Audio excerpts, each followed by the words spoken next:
Sun astro TV நேயர்களுக்கு முதல் வணக்கத்தை தெரிவிக்கிறேன். நான் உங்கள் அன்பு ஜோதிடர் டாக்டர் குரு நாகராஜன். நம்ம இன்னைக்கு பார்க்க போறது என்ன அப்படின்னா, இந்த ஆவணி மாதத்தோட ஜோதிட பலன்கள் பார்க்க போறோம். கன்னிராசி நேயர்களே, இந்த ஆவணி மாசம் உங்களுக்கு என்னென்ன நன்மையான பலனை எதிர்பார்த்துக்கலாம், ஏதாவது தடை உண்டு என்றால் அதையும் நம்ம இந்த மாசத்துல பார்த்துடலாம். ஒண்ணு சரி. கன்னிராசியை பொறுத்த மட்டும் இந்த ராசிக்கு 2ஆம் இடத்திலேயே போய் சந்திரன் உட்கார்ந்துருக்கிறார். எடுத்தோன்னு வரவு கொடுக்கக்கூடிய இடத்துலயே இருக்கிறார். வரவு அபரிவிதமாக இருக்கும். ஏன் அபரிவிதமாக இருக்கும்? 11ஆம் இடத்து அதிபதியாக இருந்து அவர் 2ல இருக்கிறார். யாருக்கெல்லாம் 2-11 சம்பந்தப்பட்டு ஒரு தசாவோ புத்தியோ அல்லது பட்சத்தில் கோச்சாரத்திலோ இந்த தொடர்பு ஏற்பட்டது என்றால் அந்த காலத்துல நீங்களே வேணாம்னு சொன்னா கூட அவங்க விட மாட்டாங்க, உங்கள்கிட்ட பணத்தை கொடுப்பாங்க. அப்ப இந்த கன்னிராசி நேயர்களுக்கு 2ஆம் பாவத்தில் இருக்கக்கூடிய சந்திரன் 11ஆம் இடத்து அதிபதியாக இருக்கிறதுனால யார் யார் மூலமாக வரலாம் அப்படின்னு ஒரு சின்ன கணக்கு போட்டோம்னா, உங்களோட மூத்த சகோதர சகோதரி மூலமாக உங்களுக்கு பெரிய வருமானம் உண்டு. அந்த கோள் சந்திரனாக இருக்கிறதுனால உங்க அம்மா மூலமாக மிகப்பெரிய வருமானம் உங்களுக்கு உண்டு. அதே சமயம் உங்க மூத்த சகோதரன் சகோதரி கிட்ட உங்க அம்மாவை விட்டுருந்தீங்க, போன மாசம் அவங்கள பார்க்க வேண்டிய சூழல் இருந்துச்சு. உங்களுக்கு தான் தெரியுமா, முறை 4-5 பிள்ளைய பெற்றா இந்த அம்மா அப்பாக்களுக்கு கொஞ்சம் கஷ்டம். போன மாசம் முறை பாக்குறோம், அதாவது போன மாசம் அண்ணன் இருந்தாங்க, இந்த மாசம் இங்க இருந்தோம் அப்படின்னு சொல்றோம் இல்லையா? அப்படி வரும்போது இந்த மாசம் உங்களுக்கு முறையே இல்லாட்டி கூட உங்க அம்மாவை கூட்டு வந்து நீங்க வச்சு பாருங்க, உங்களுக்கு நல்லது நன்மையான பலன் கிடைக்கும். அப்படி இல்லாத பட்சத்துல இந்த மாசம் முறை உங்களுக்கு வரும். அப்படி வந்துச்சுன்னா அதை ஏத்துக்கோங்க, அவங்கள நல்லா பாத்துக்கோங்க. உங்களோட அம்மாவோட ஆசீர்வாதம் உங்களுக்கு எப்பயும் உண்டு, நல்ல லாபம் உண்டு, வருமானம் உண்டு. சோ இந்த மாசம் நல்லா இருக்கு. அடுத்து இந்த 2ஆம் இடத்தை எடுத்துக்கிட்டீங்க அப்படின்னா, வரவுன்னு சொல்லக்கூடிய இந்த இடத்துக்கு அதிபதி தன் பாவத்திலிருந்து 12ல வந்து உங்களோட ராசியிலே வந்து உட்கார்ந்துருக்கிறாரு. இது ஒரு சிறப்பு. அதாவது தன்பாவது 12 ஒரு கிரகம் மறையக்கூடாது, அது ஒரு வகை. ஆனா தன் ராசியில வந்து உட்கார்ந்தா, அதாவது நமக்கு வந்து உட்கார்ந்தா அது யாருக்கு லாபம் அப்படின்னா, அவர்கள் மூலம் நமக்கு லாபம் உண்டு. செலவை பெருசா செலவழிப்பீங்க. இந்த மாசம் நீங்க கொஞ்சம் ஊதாரித்தனமா செலவழிக்கக்கூடிய வாய்ப்பு உண்டு, கேளிக்கைகளுக்காக செலவழிக்கக்கூடிய வாய்ப்பு உண்டுன்னு சொல்லி இப்ப காட்டுது. அப்புறம் 3ஆம் இடத்தை பத்தி சொல்லும்போது, உங்களோட இளைய சகோதர சகோதரிகளை பத்தி சொல்லும் போது, அந்த இடத்துக்கு அதிபதியான செவ்வாய் 10ல போய் உட்கார்ந்துருக்காங்க. தன் பாவத்துல இருந்து 8ல போய் மறைஞ்சு உட்கார்ந்து இருக்கிறாரு. அது ஒரு பக்கம். சோ அவர்களுக்கு அவர்களே எதிரியாக மாறக்கூடிய ஒரு வாய்ப்பு உண்டு. அட் த சேம் டைம் இவர் 10ல போய் உட்கார்ந்ததுனால இந்த சகோதர சகோதரிகளுக்கு வேலை வாய்ப்பு, அப்படி இல்லாத பட்சத்துல தொழில் வாய்ப்பு அமையக்கூடிய வாய்ப்பு உண்டு. அதற்கு நீங்க ஏதாவது ஒரு வகையில உதவி பண்ணுவீங்க. ஏன்னா இந்த ராசிக்கு தானே அவர் போய் 10ல உட்கார்ந்துருக்காரு, 3ஆம் இடத்து அதிபதி. அப்படின்னால இவங்களுக்கு நீங்க உதவுவதன் மூலமா அவரோட தொழில் நல்லபடியாக அமையும். அடுத்து 4ஆம் இடம் எடுத்துக்கிட்டீங்க, உங்களோட சுகம், சொத்து சுகம், வண்டி வாகனம், இதை பத்தி எல்லாம் சொல்லலாம். உங்க தாயார் பத்தி எல்லாம் சொல்லலாம்.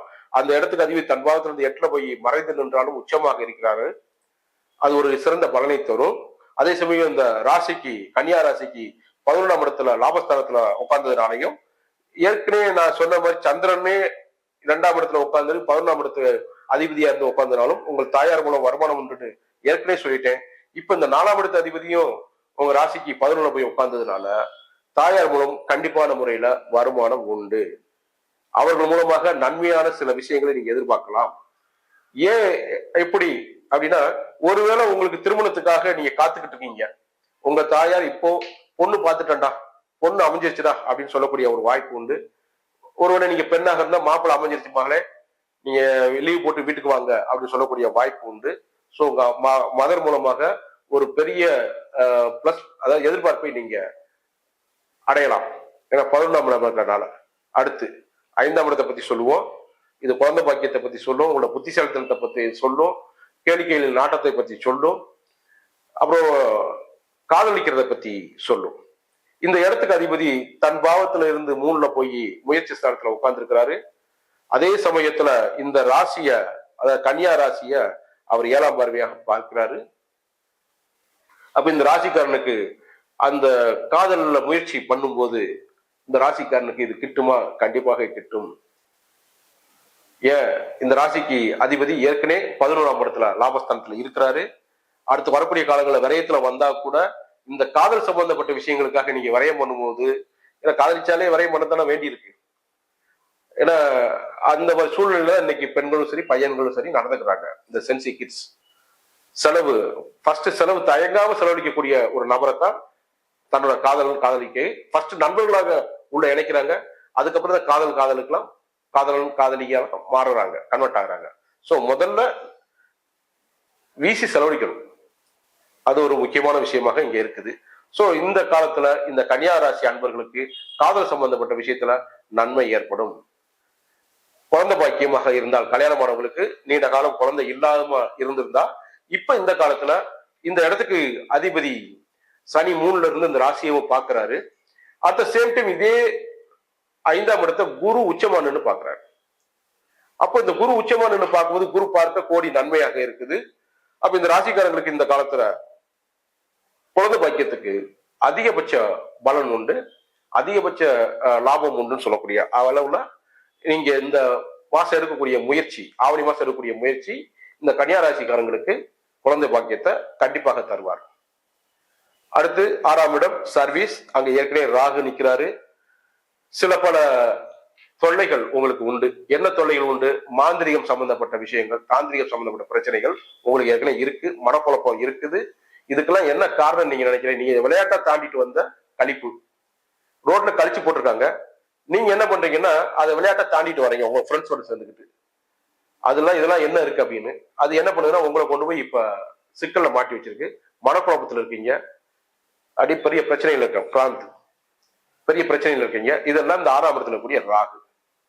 இந்த இடத்த வேற கோள்கள் ஏதாவது பாக்குதா, நன்மையான தரக்கூடிய வகையில பாக்குதா அப்படின்னா 12ஆம் இடத்த அதிபதி தான் பாக்குறாரு, விரையாதிபதி தான் பாக்குறாரு.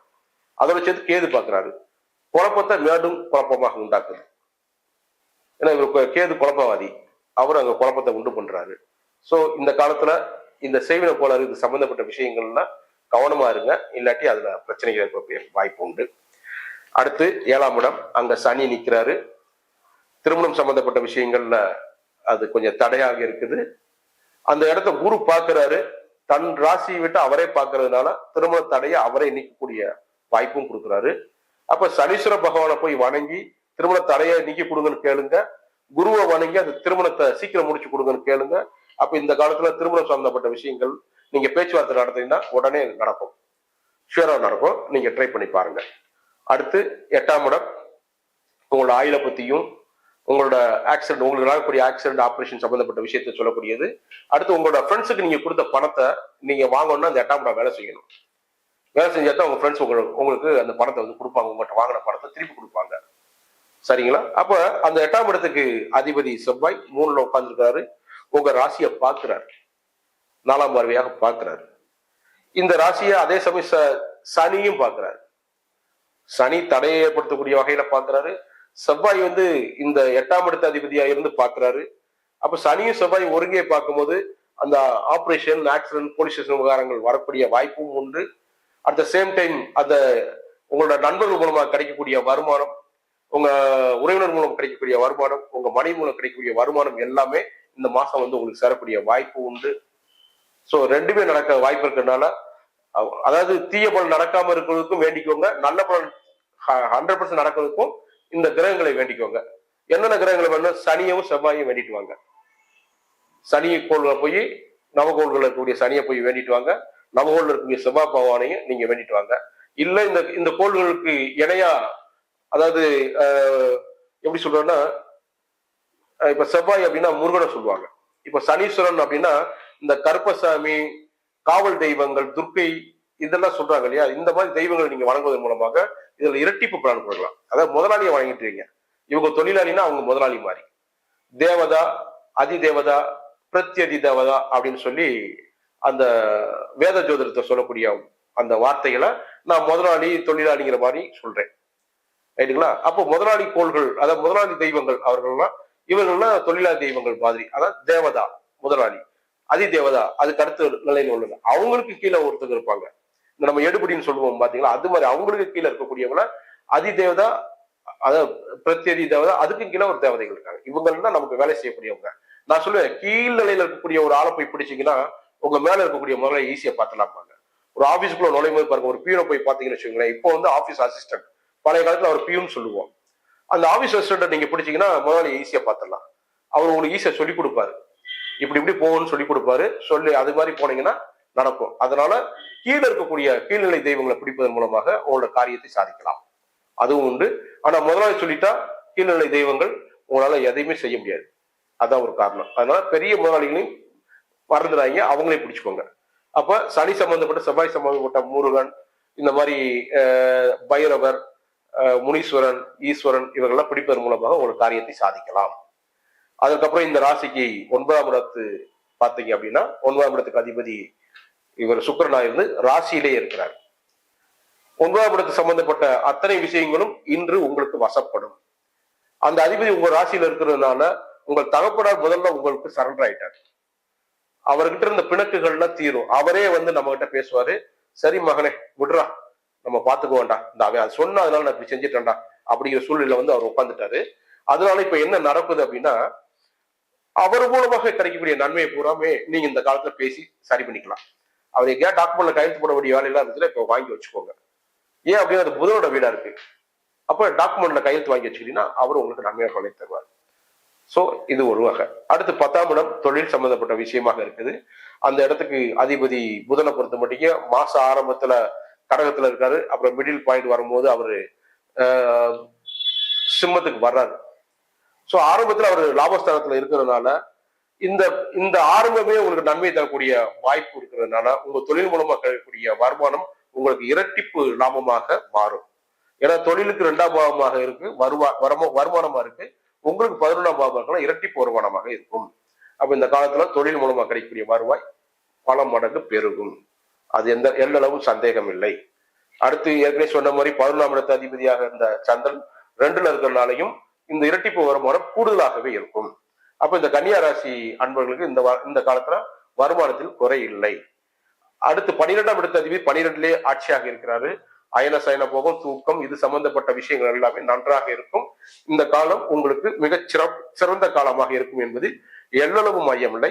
இது கன்னிராசிக்குரிய ஆவணி மாத பலனாக இருக்கிறது. மகிழ்ச்சி, வணக்கம், வாழ்க வளமுடன்.